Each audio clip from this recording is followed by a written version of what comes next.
আজ আপনাদের সাথে আমার জীবনের একটা বাস্তব অভিজ্ঞতা শেয়ার করি। আমি যেদিন থেকে দূরটাকে জীবনের মেইন পার্ট হিসেবে গ্রহণ করে নিয়েছি, সেদিন থেকে আলহামদুলিল্লাহ।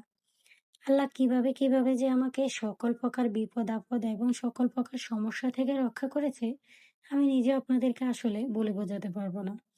আমার রবের কাছে আসলে কোনো কিছু চেয়ে আমি না পেয়েছি এমন হয়নি। হয়তো ২ দিন কিংবা ২ দিন পর।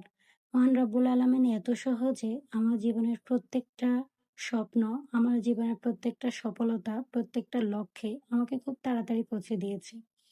তাই আমি বলব, তোমরা যারা এখনো ভেঙে পড়েছ নিজের জীবন নিয়ে, অবশ্যই দূরত্বটাকে মেইন পার্ট হিসেবে নিবা এবং মহান রবের কাছে বেশি করে প্রার্থনা করবা, আরজি করবা।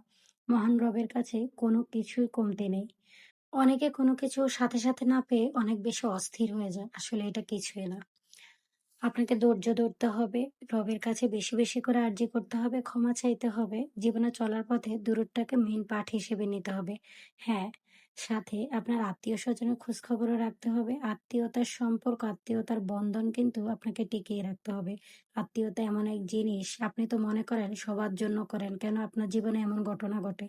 এমন সময় দেখা যায় আপনি আপনাকে যে সবচেয়ে বেশি ভালোবাসে তার মনে এমনভাবে কষ্ট দিয়ে দেন যে তার মনের কষ্টে আপনার উপরে যে বদদোয়াটা আসে সেটাই আপনাকে পরবর্তীতে কাঁদায়। আপনি নিজেও বোঝেন না। তাই সাবধান।